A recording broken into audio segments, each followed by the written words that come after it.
Hello and welcome back to the channel, and we rejoin the characters following on from their successful negotiation with Thidibert in his emporium.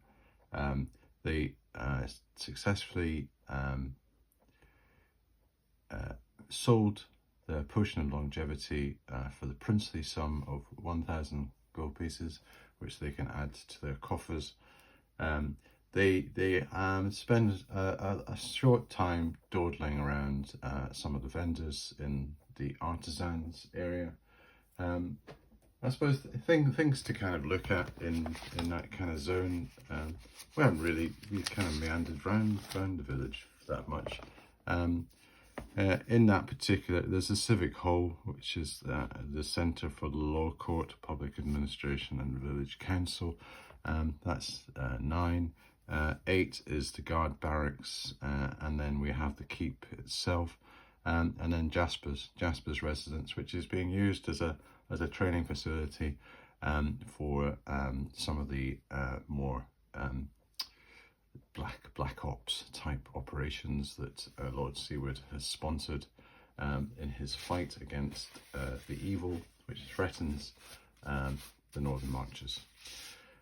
Okay, so our purpose now is to go over to Jasper's and get an update on just exactly how he's got on with Seawwood, and see whether the information can lead us to something fruitful, something profitable, maybe some other avenue of interest. So we go over to Jasper again. We knock on his door. He answers. He's actually available immediately. He says, "Great to see you chaps. The good news is he shows us in. He escorts us through to the anteroom. He says, well, the good news is that I took this information to Lord Seward yesterday.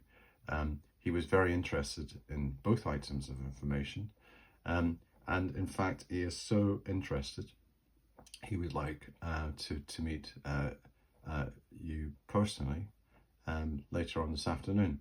So I'm quite willing to, in fact there is a meeting of our High Council about 2 o'clock this afternoon.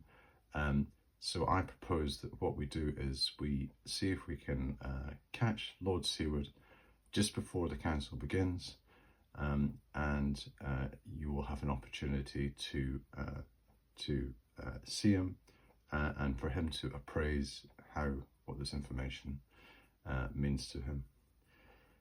So the characters are quite wowed by this whole thing. You know, they think, wow, this is, you know, we're actually going to meet this guy. You know, they feel slightly nervous. You know, we've heard so much, Jasper, about Lord Seward. He said, do not worry. Lord Seward, actually, for a man of such high status and obvious merit, is not. He has a very egalitarian outlook. He is not. He does not tout to unnecessary ceremony, or he is not one of these that crows over status. He is very much a man of the people. He first amongst equals. He has a philosophy in life which is completely devoted to the pursuit of truth and good against the forces of chaos and evil, and that is his motivation. I've had a long experience association with Lord Seward, and he always has the ability to put people of various different levels in society at ease. You have nothing to worry about, chaps. So the characters feel a lot better about this, and in fact they're quite buoyed by the fact that they're going to meet Lord Seward, and with the opportunity to actually see what he's like. So they wait for Jasper just to get ready. He puts on some nice attire, He's in his I was going to say his black catsuit, but he tends to wear a lot of black type clothing. I think that kind of goes with the territory with Jasper. So he's all dressed up and ready to go, and we carry over to we freshen ourselves up a bit as well and try, kind of brush back the hair a bit to try and make ourselves look a bit more presentable. We swagger across to the keep. The gatekeeper's there. He says, "Afternoon, Lord Jasper. Are you attending the meeting?" And he said, "Yes. We are slightly early. We want to see whether Lord Seward is available, and have a consultation with him first." So he says, yes, follow me, and I will take you to his personal chambers. It is very close to the meeting hall. So the way the keep's organised is that there is, within the keep itself, which seems to have unfathomable depths. That's the one thing that the characters have noticed every time they go there. It's a bit like Doctor Who's TARDIS. You go through what seems to be unimposing, large fortification built into the side of the mountain, but whenever you go into it, it seems to expand, and you go down one corridor and it leads to another, and it doesn't take long for you to get lost, and that's why it's quite useful to have Guard A or Guard B or even Guard C and D showing you exactly where to go in the complex. So we're blessed with Guard A today, and he takes us. In fact, we remember Guard A from an earlier occasion when we were seeing Torval and Kayla. We were trying to arrange consultations. He got slightly impatient with us because he had to attend us all day, but he seems to have regained his native sense of humour, and he is cracking little side jokes with Tristan. He seems to know Tristan a bit from previous days. We go into the actual complex. I do have a little diagram of, we go down a corridor, a main corridor, and it comes to a large entrance hall like this.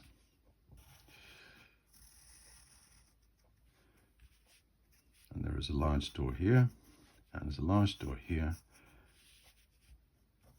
And the entrance hall leads into what is described as the Hall of Light. Now, this is a large circular chamber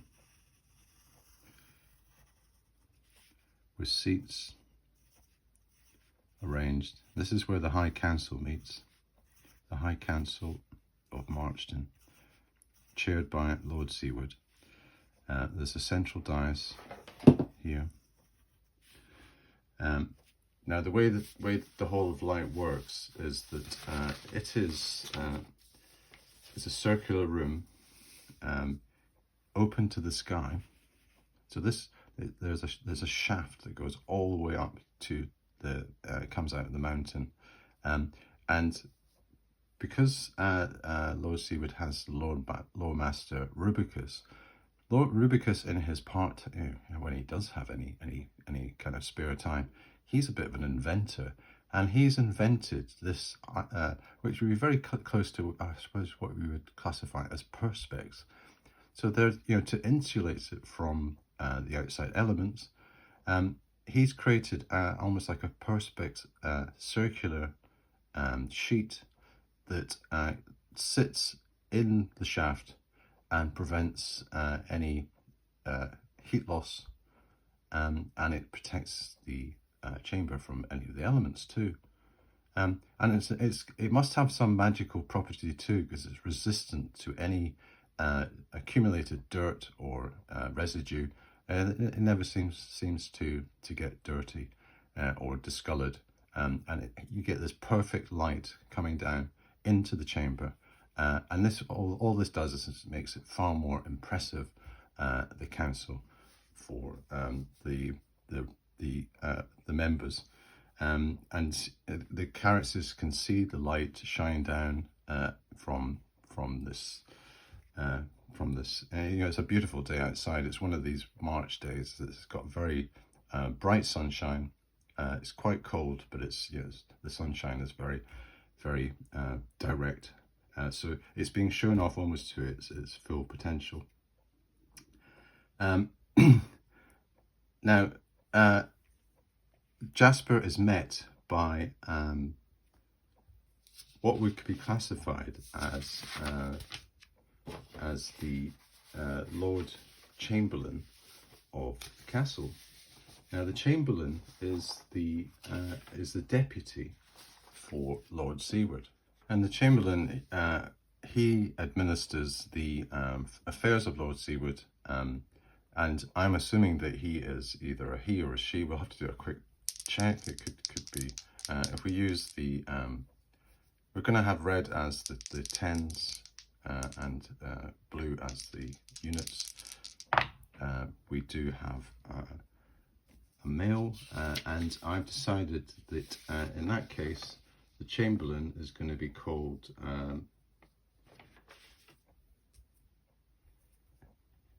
Eridan. So Eridan is our Chamberlain, and he comes out, this chap, this quite kind of bustling, quite busy looking person, comes out, and he says, "Oh, Jasper, you've brought your apprentices. Lord Seward will be with you very shortly. I am just attending to some of his papers. He is in the Sky Room just now. He is just attending to a couple of the council members. I'll get him shortly." So the characters wait in there are some sort of couches over here, and they just sit and wait for Lord Seward to come and visit them. So Eridan, he goes through into the Hall of Light. You can hear a conversation, and then Eridan's more high pitched and busy voice, and then there is this quite deep, very, very distinctive, steady voice that comes back, that says, "Yes, I'm ready to see these people now," and through the door, there's almost a crackle in the atmosphere. This tall, elegant, he's kind of middle-aged looking man. He has grey hair, steely grey eyes, a weathered complexion, very heavy set, good physical shape, light scarring to his face, but not enough to destroy any visage of the fact that he is a very handsome and very noble looking man. Tight, trimmed grey beard. He really looks the part of the Lord and Master, and he comes forward to us and he says, "My name is Lord Seward. I believe you are the apprentices of my colleague and associate Jasper Silent Walker. I am pleased to meet you. I hear you have brought some information which I find quite interesting. Thank you for exploring some of these dangerous places. I remember my early days when I was starting as an adventurer, and it takes a lot of courage to go beyond the first threshold of your first adventure. So we have the audience with Seawwood. The characters are quite taken aback by the you can Seawwood has this aura about him. He is, but he comes across as being a quite not softly spoken, but his voice is very steady, and it's reassuring, and it's very calm. And they feel almost lulled into a sense of friendship and camaraderie, and they, you can't help but not like Seward. He admits he must have his charisma up to full notch. He has to have. He is effectively a paladin, the paladin equivalent of lawful neutral. He is a lord protector, and they are effectively like paladins for the lawful neutral religion. He is a servant. He is one of the top servants of Bane. He's not a cleric. He's a fighter. He doesn't have the special abilities that a paladin does in the lawful good religion, but he has just intrinsic almost belief in himself that almost gives him a supernatural ability in certain situations. Okay, so I think first, before we proceed any further, and we've kind of like, whoa, we take stock a bit, and we think, oh, that's Lord Seward. So we finally met the Lord and Master. I think what we need to do with Lord Seward is just do his high-level personality, and I thought when it comes to him, I'm going to do something special, because he is such a special character. He effectively is, even behind the scene, and right from almost like the first either the second or the third video when we actually created this persona, he's held a special place in the campaign as the power, the motivation, the impetus for the entire human operation in the Northern Marches. So I think it's only just, only worthy that we give him the respect that's due to him. And when it comes to personality, what I plan to do is I'm going to take 3 personalities and 3 tendencies, and I am going to take the most appropriate one and give them to Lord Seward. So let's see how this works out. Now, in the past, I've always taken the high-risk strategy and just gone for it. So I'm hoping that I get a similar result with Lord Seward. I don't have to regret my cavalier attitude. So we'll do his tendencies, and we could get straight off the bat get something which is amazing and just completely appropriate. But this is Advanced Dungeons and Dragons. Anything can happen. So I will, for once, I will make sure that I get a D12 that is a D12. I will get a D6 that is a D6. For this occasion, I think it takes us a bit of time. We just go through this in a logical and measured manner. So that's his first general tendency of 3. So we have an 8, sober, excellent. Now, sober is very good. That's a good start.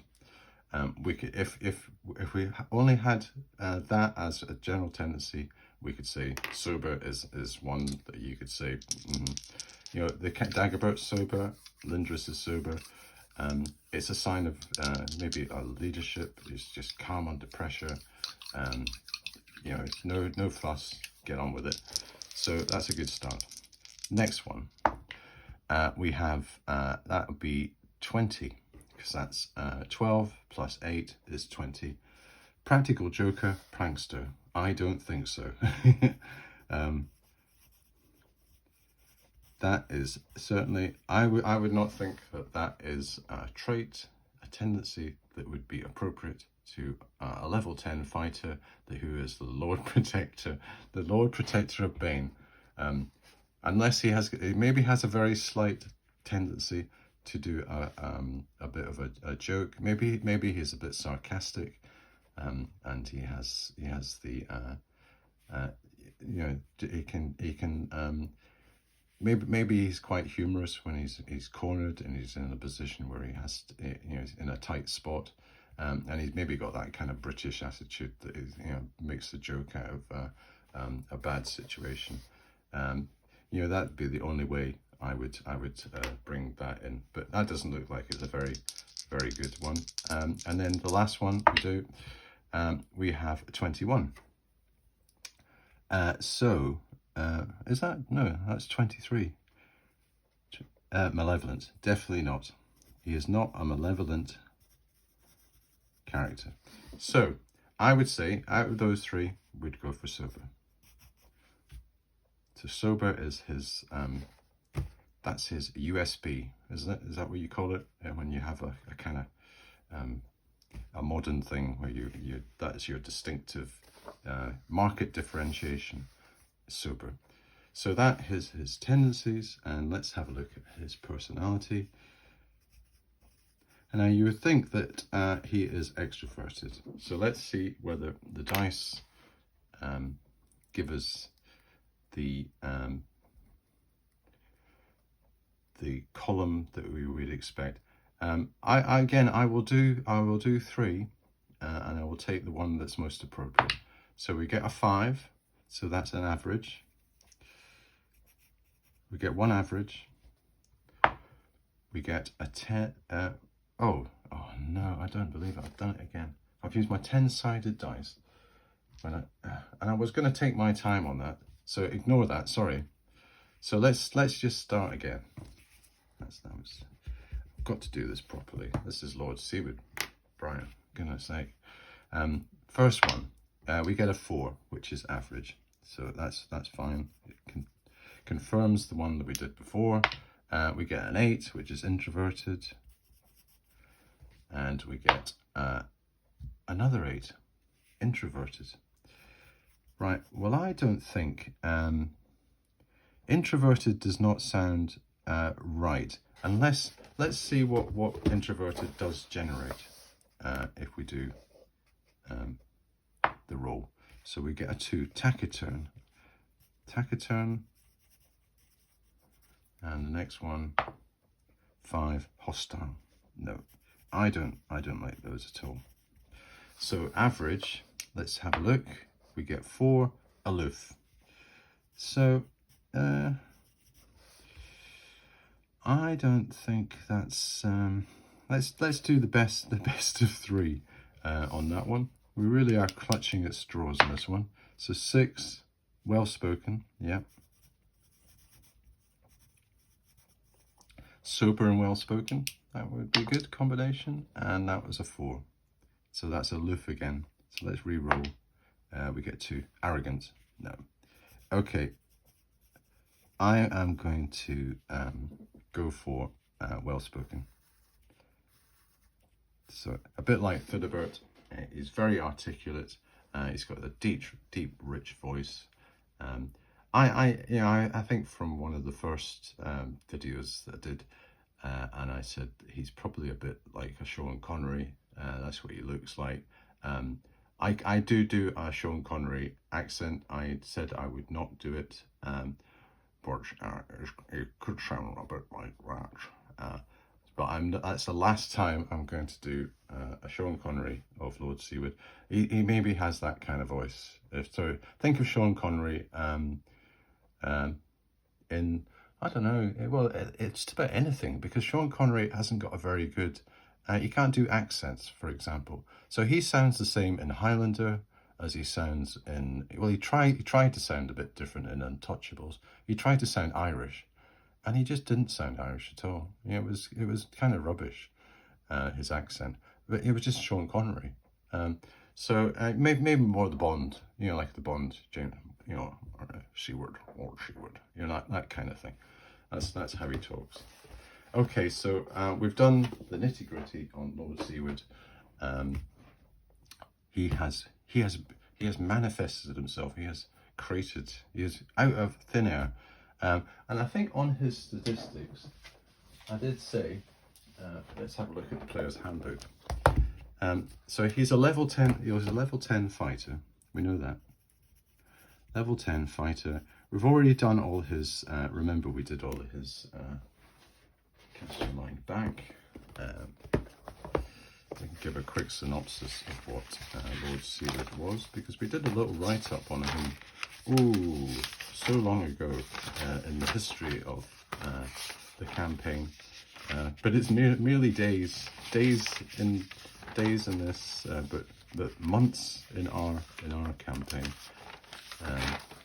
Here we go. Lord Seward, Iron Shield, alignment, lawful neutral, level 10 fighter, a nobleman, ruler designated of Marchton, the Lord Protector of Bane, God of War. And remember, protectors are designated fighters of sufficient level who agree to act as agents of the Church of Bane, the military dimension of the Church, supreme leadership in conflicts.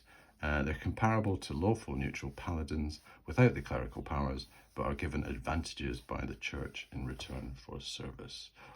Yes, so that is our Lord Seward, and he had these magic items. Remember, he had all this. Because he was level 10, we had a little bit of fun generating all these. Remember the crossbow speed? You'd be really good in an archery competition. Although I think we did decide that magic items weren't allowed in competitions. But yeah, so he had the magic plate mail. He had the hammer of Bane, a bit of shield. I think he only had a +1 sword. I bet it's a lawful neutral one. That's probably completely in sync with his outlook and his body. And also on the statistics, we don't need to do his statistics just now, but to give you a kind of rough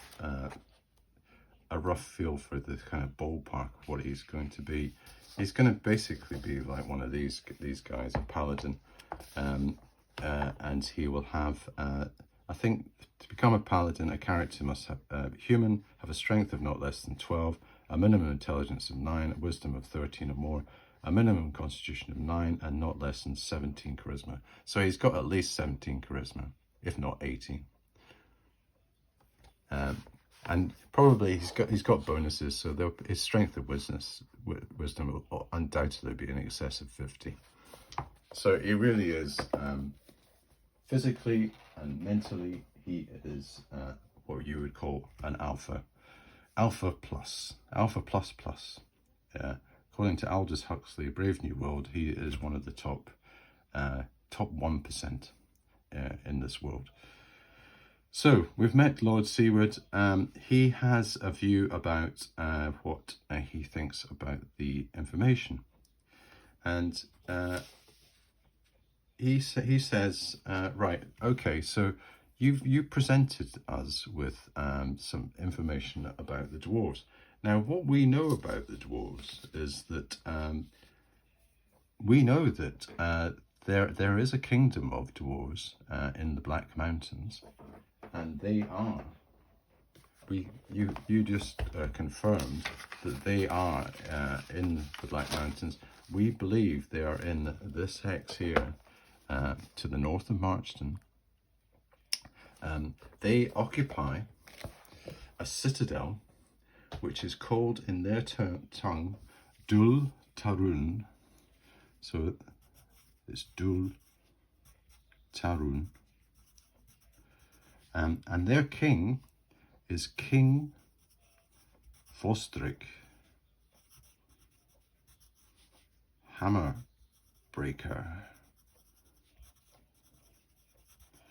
Now, the reason we know this is because our lore master Rubicus, has discovered scrolls in the catacombs of this keep, which confirms this.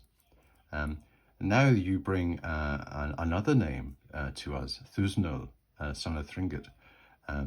We will add that to our information. I am very pleased that you have brought this to my attention. There might be future missions that I can ascribe, because as part of my operations in this region, I am trying to recruit as many adventurers and attract as many adventurers to this region to pursue missions on behalf of lawful neutral, and my mission that I have been given by the King. And you could facilitate that for me by following up certain things that I can give you access to. So we think this is great. So this is a bit of what I was talking about in the last video, that Lord Seward can act as the I called it state-sponsored mission mechanic. So he represents the state. He's the authority figure in the region. His mission, as we've already decided, is to basically fight the forces of evil in this region, spread the religion of Alaron and Bane and Mara and Ithrix beyond the northern marches, secure its borders, root out all evil, destroy the rough hexes, basically reclaim this land for law.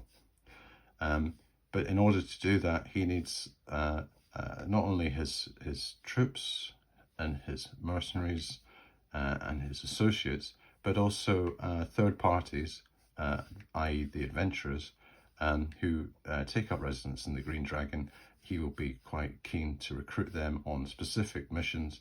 And what I'll do is I'll create the Lord Seward mechanic, which is basically, as I say, the state-sponsored production of missions. Now, before I go on to that, I just want to maybe just highlight just the overall structure of the council, and just to get an idea of all the different individuals involved in the running of the area. And we've already been introduced to some of them, so I thought I would jot down as many of the individuals as possible, so that I had a comprehensive list. And if we just add on the Chamberlain, we have we've decided he's called Eridan, and he's the Chamberlain of the keep, and his job is to act as effectively Seward's administrator. He helps with the organization, and we'd be expecting to deal with Eridan on a day-to-day basis if we were going to follow this mission mechanic. And when I come to explain the mission mechanic, we'll probably use Eridan and also one of the other NPCs that I'll come to as the basically the conduit for these missions. Now, I'm not going to have this is just a kind of a cop out and say, right, okay, we don't need to bother about anything anymore. It's all going to just be like a conveyor belt of, you go over there and you go here, and it'll all be decided. It's not going to work like that. It's going to be very much a kind of very drip. We'll kind of roll randomly to see whether something comes up. There's no guarantee that there's going to be employment directed to our characters. Seawwood has many other third-party people involved in his organisation. He might be focusing on them. The characters have only just come across this opportunity. On the actual council members, we obviously have Seward, Ironshield, and the Lord Protector of Bane. He is the chair. He has his lieutenant, Fulcra de Bloodaxe. He is known as the Castellan, so he runs the military operation of the castle, and is effectively in charge of all the military forces and arrangements. He is also the controller for mission, like a mission control. So he works with Eridan to control this mechanic that I'm talking about, the Seawwood, the Lord Seward mechanic of doling out missions for budding adventurers to perform on behalf of the state. We have Kayla Silverheart, our magic user. There's Jasper Silent Walker, our counterinsurgency specialist. The Lawmaster Rubicus. There's Torvin Forgemaster. He has a seat at the council table because he is a man of significance, gruff individual, but still a solid supporter and a loyal friend of Seawwood. There is a cleric, the Temple of Bane. We need to determine whether it's a male or a female, so I'll do a 10% chance that this is a lady. It's not, it's 90. So he's called Malbeth. So I can score out that one. Malbeth is the Temple of Bane, the cleric in charge of that. The village elder, again, let's do a quick check. Again, he's called Thengel, and he represents, remember we discussed a long time ago that Seawwood, part of his rule philosophy is that he uses the local population by offering them almost like a seat at the table, but not giving them any real power. So this village elder acts as the representative for the entire village. He represents all the guildsmen, the artisans, the workers, the peasants, you name it. But he doesn't really have very much say. He's really just there as a kind of sounding board of how the populace is. I think I explained before, this is not a democracy. This is a feudal society. It's very much run on a basis of I'm in charge and you follow rule. However, Seawwood, being a good ruler, will take into account the position of his people. So he uses the village elder, Thengel, as a kind of touchstone on that. There's the patrol leader, and again, we'll do a quick check. He is called Valendal. He sits on the council too. Whenever he's there, he's quite often off patrolling, obviously.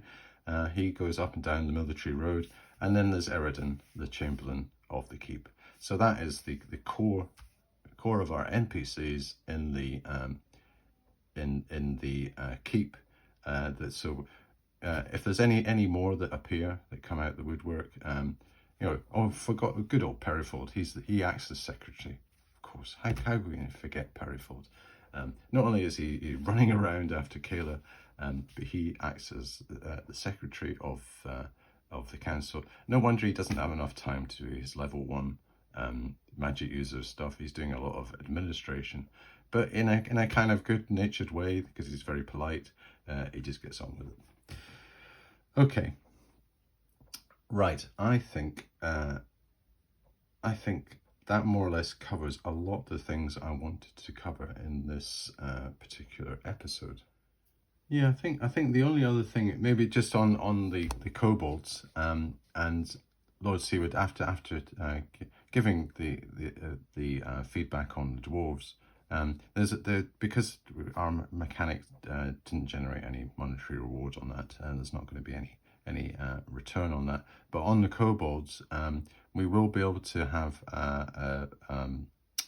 a roll on the rewards table for that. And I would say that Seawwood views the kobold information as being something of interest. He says, well, that confirms some of our fears that there is a kobold threat in the Badlands beyond Hawksmoor. I will pass on this information to Fulcrid and Eridan, and they will create probably a task force of some kind to scout into that region and ascertain where these kobolds are. It is good that we have found out that they have effectively started offensive operations in our region. This is almost like a declaration of war that they are setting up. I think they were trying to entrap individuals with these through these nefarious means, and thereby prize out our plans and get one up on us. That's what kobolds are like. They're mischievous little things. So we'll do the accounting on that in the next one. I want to just finish on just giving you a quick heads up on the Seawwood mission generator and just the type of missions that we would have.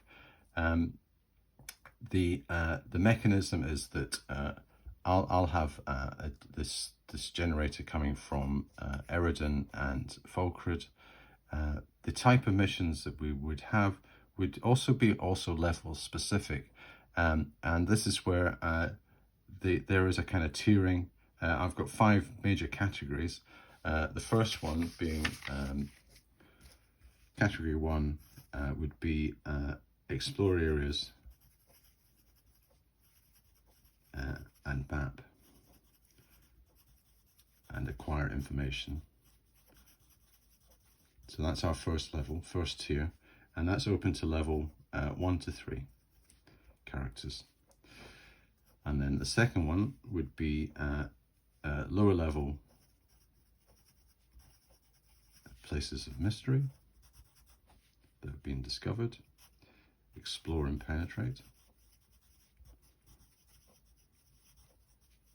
So this isn't like an individual thing where we're just saying, oh, well, we're going to go off and just on our own, off our own bat, go and plunder the dungeon. This is a kind of state, as I say, state sponsored.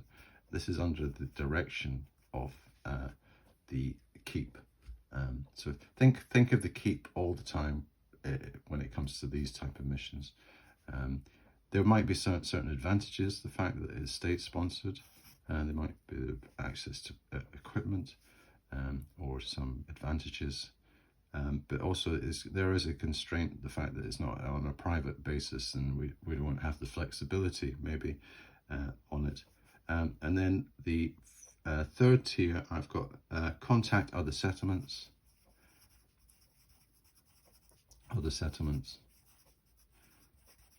make truces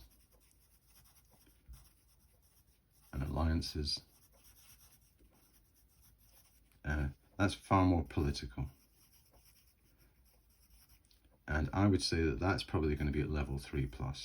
So this isn't going to affect us yet. And then we have tier 4, which is follow up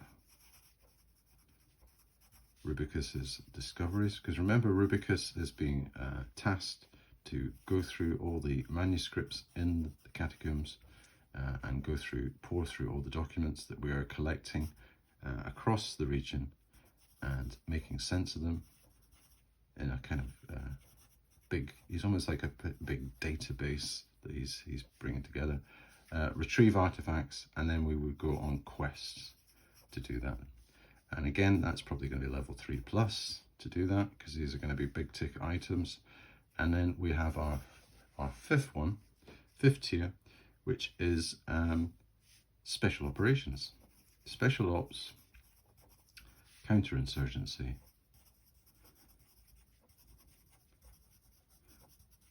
spying,